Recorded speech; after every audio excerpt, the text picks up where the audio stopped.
Is Shakur the new top dog? Is he whooping Tank? Is he whooping Roach? Is he whooping I said this a long time ago. Talk to me now. I said everybody thinks that Tank is gonna go in there and just knock out Shakur. It's gonna That's be not gonna happen.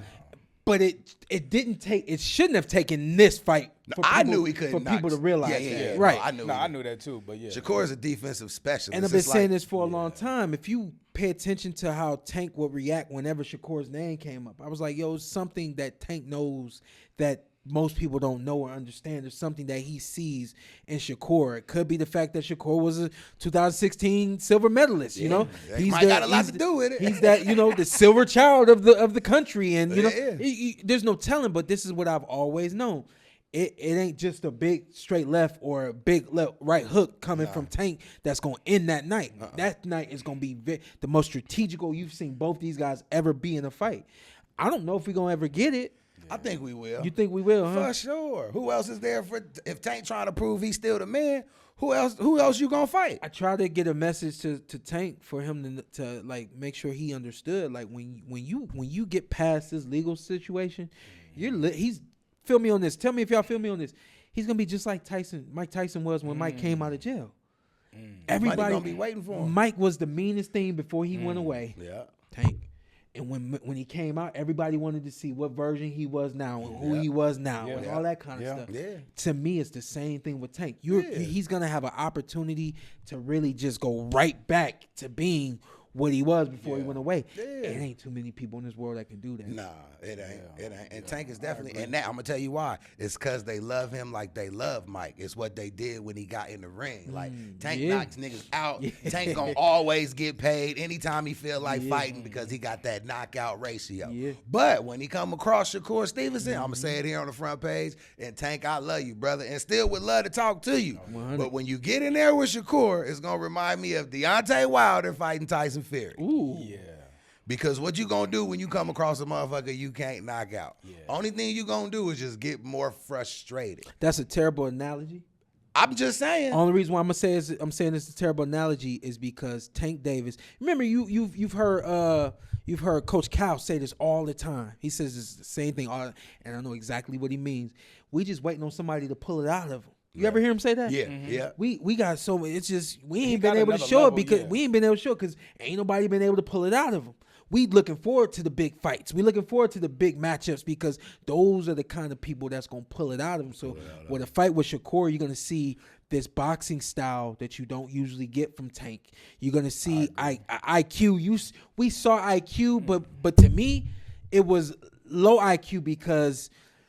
The reason why it was low IQ is because everybody followed the script. And what I mean by that is you see somebody's IQ take place when a fighter makes an adjustment and now you have to adjust to what that fighter is doing. And that's kind of where you see who's smart and who, you know what I mean? Who get a hold of it. I think my fight with Terrence shows a very high level of IQ from both of us. You know what I mean? For sure. And that's what Tank is going to do with Shakur. He's going to come into the ring and be a different version of himself than he's had to be before. Mm-hmm. And that was something that Deontay respectfully just didn't have the ability to do. Deontay was going to be a knockout artist. Yeah, but when you 43-0 and 43 knockouts, what else are you working on in the gym? Yeah. You thinking you finna knock this nigga out too soon as he come in the ring. What are you working to change? I get paid for overtime. I thought just to digress for a second, I thought Deontay's team was going to step him up. Had to elevate. I thought they was going to elevate him. But it's I ain't never boxed. I just been in the business and I love the sport. Likewise. But so when I say it's from the outside looking in, but being around it a long time. You know what I'm saying? So when you have a knockout artist and all this nigga do is knock niggas out, that's kind of all they working on. You not really. I mean, you keep it sharp. You working your mitts and shit, and you doing all of that. But what's crazy though is how like. Just that's common sense as a human being. For sure. That's what I'm right. My man over here, like, but I hear you, but I'm just saying. At some point, shouldn't I at least dabble in trigonometry? It's not going to always be addition and subtraction. Right. That's just common sense. Common sense. In my opinion. To me, the other side of it is they just didn't. I don't think they really knew how to put the pieces to the puzzle together. So. I mean, but is it hard to teach a knockout artist how to box if he ain't never had to box? I know everybody's seen the logo at the bottom of the screen on the front page. That's right, baby. Alky water. Now y'all can scan that QR code and make sure y'all test some of the crispness water out there, man. Tell them the front page sent you, and it's how we keep everybody freshly hydrated on the show, baby. Alky. No. What I think is it takes, because Mike couldn't really box if he didn't knock you out in them first 4 or 5 rounds. That's not true. Yeah, if you drained him. I was just getting ready to say that. I don't agree with that one. Mike's situation just went a completely different way. Yeah. Mike's situation, once he started getting past rounds, early in his career, if he had gone rounds, he would have been okay because he had Cuss in his corner, right? True shit. So once Cuss goes, and now I know a small percentage of that story, but I also know what that does to anybody, right? So basically, when Cuss goes away, the things that Mike would have been doing with Cuss, there was nobody that could replace Cuss. True. There were people that could replace my dad because my dad had people in place that had so much knowledge in boxing and conditioning and all these other kinds of things that we could have kept the train rolling. But for someone like Mike at his point in time, there was no one that could replace all that kind of stuff, right? True. So Mike's an alpha male, and what you need is an alpha male in front of you or someone that you respect to that point.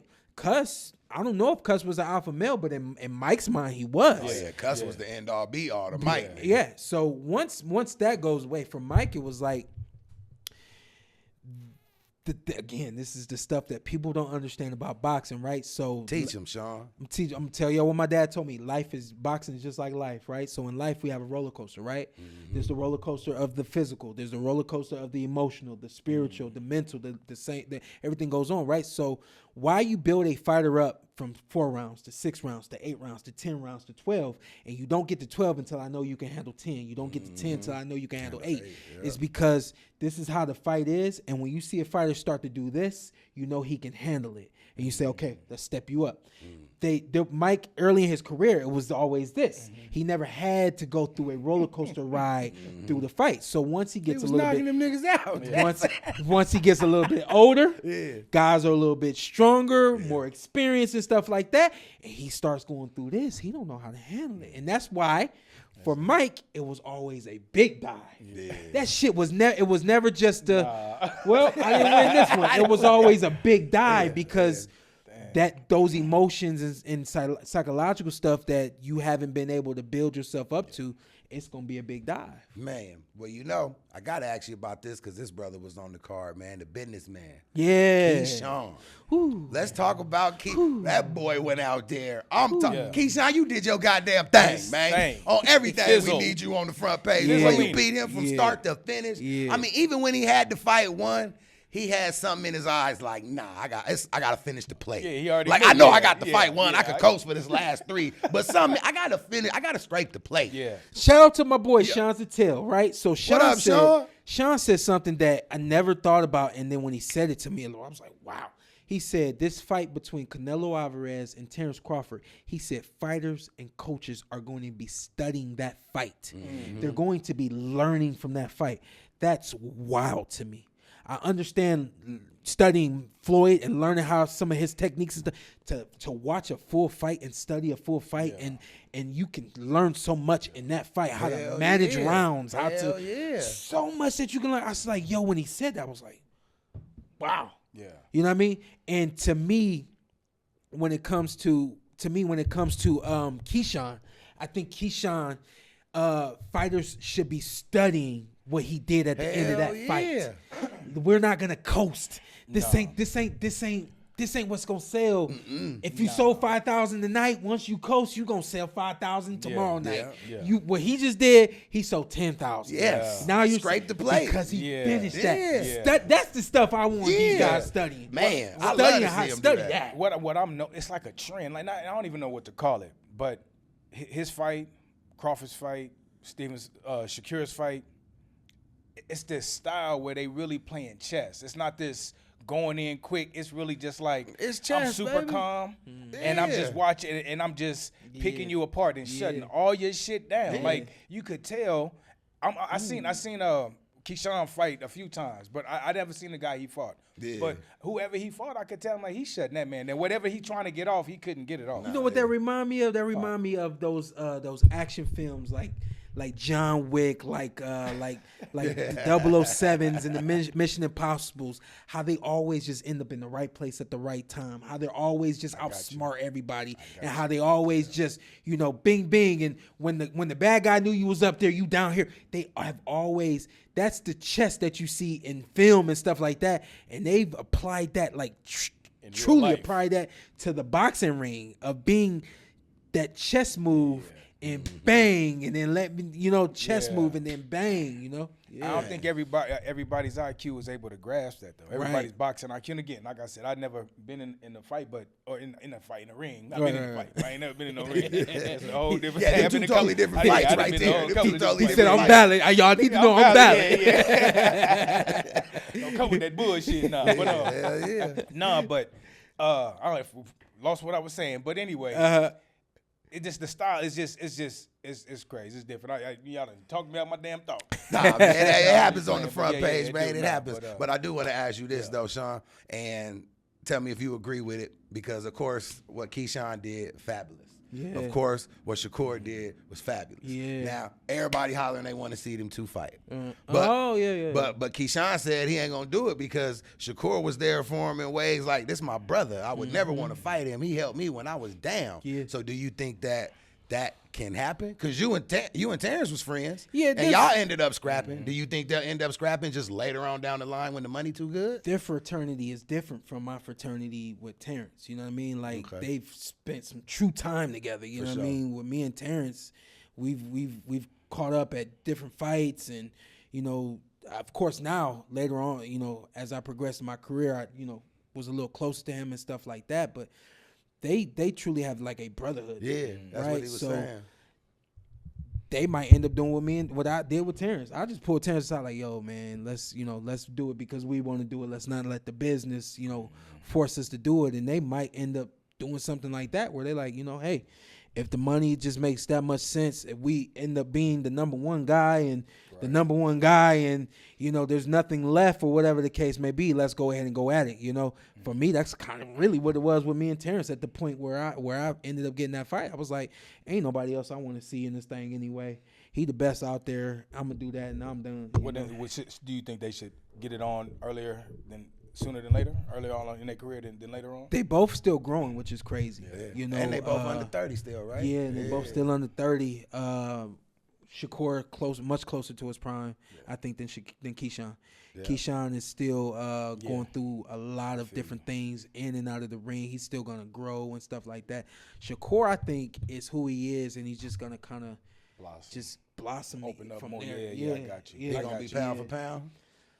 Is Shakur going to be pound for pound? I hate the whole pound for pound conversation, but that was an elite guy that you just one hand, True. He clearly is in the top 10. But he made it look so easy. He made it look so easy. What can you do? I don't want to see him fight Conor Ben. Nah. I don't want to see that. But I think Shakur hollering his name because he know he easy work. That's why he just said his name on TV like that so many times for all the money people to throw the money. But I think it's a better fight for him out there than Conor. The thing with Conor you get is that status, that level is gonna go to another level, and I think that I could be wrong, but I think he might even be considering that too.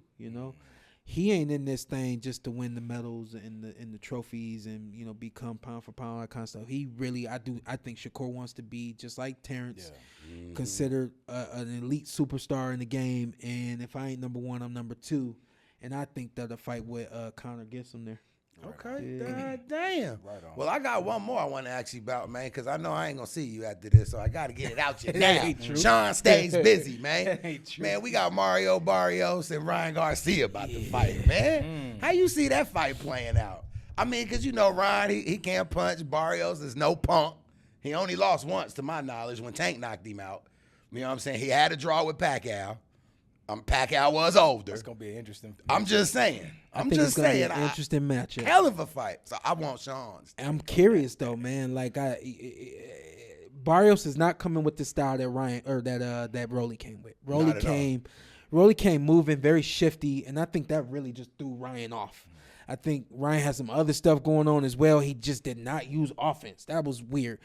Mario is going to be in front of him. He's going to use his jab. He's going to work behind his jab, and he's going to be trying to initiate conversation. And all night. To me, that's what leads to like a pretty good boxing match. If Ryan is punching back, if Ryan is, the timing that Ryan has specifically with that left hook, amazing. Right. Can he knock out Mario? Mario's going to go down and get up if he gets knocked down. You know what I mean? What happens if Mario drops Ryan? You know what I mean? Like, it's a lot of intangibles here with this one. Which makes it a great fight. Yeah, it's a really good fight. Yeah. I can't wait. This is one of those fights where I hate that people look at the tabloids and they use that to give them the suggestion, should I watch this, should I not, right? So what I mean by that is you got Mario in a draw against a 50-year-old Manny Pacquiao. 47-year-old Manny Pacquiao, right? Does that mean he really lost? And then I didn't think he won that fight, right? So, did he actually win? And so those are the tabloids, right? And then you got Ryan Garcia coming off of a loss to Rolly Romero. He got dropped and he didn't use any offense. And, we know he was doing the PEDs. I don't think he's the same person. This one, you got to, I'm telling y'all, tune into this one because it's going to be good. Yeah. It's going to be good. But y'all watching it because y'all going to report it. You watching it because you love the game. Yeah. I want the people that was watching Ryan because of everything that he was doing before. Oh, yeah. A lot of them probably done rolled him off. Yeah. You know what I'm saying? Yeah. Watch this one. Watch this one. He coming back. Because people thought he was written off when he fought Tank. Yeah. Tank knocked him out. Yeah, Ryan's done. Yeah. Nah, Ryan just fought Tank. Yeah. That was That was it. You just end up fighting a nigga who you just can't whoop. Sometimes it just happens. You know what I'm saying? That's the way it goes. Y'all like that one? I love it. Y'all like that one? Which one? The Mario Barrios? Yeah. I love it. Are I you can't going? wait to see it. You going? I want to go. Yeah. You going? They ain't credentialed the might front get page. hired to work. Maybe we can get in on the Porter way. If you got an extra pass, I'll hold the camera or See something. what I can do. I'll see what I can do. I'll hold the camera or the mic. See what I can do. Probably the camera. Yeah. Don't hold the mic. Hold the camera. I'm going to hold the camera. If I hold the mic, they're going to want me to sing all night. Goddammit. It's just what I do. But, man, hey, Shawn, thank you, bro, for coming through, man, because I couldn't wait to hear this man's take on this fight, man. I wanted to call him at least 30 times, but I kept my composure. I was trying to get him here to do the do the pre-fight, but the homie was busy. But I'm glad he always come back to the front I page, got y'all, man. big dog. Thank you, man. You got anything to say on him, what, man? Nah, man. Same. Just appreciate you, man. Oh, yeah, always. And where can they find you at, Mr. Man, Shawn Porter? Showtime, Sean P on everything. You can always find me on the front page. Always find the homie on the front page, man. Go to clip that. I'm like, you know what? And I'm going to make sure he has the collab on there, man. Well, remember, it's like we always said. You always on the front page doing it the Porter way. Yes, sir. You know what I'm saying? Or the Porter way is on the front. Either way, flip it. Both names. However you want it, And on that note, man, we out. Yeah. Peace.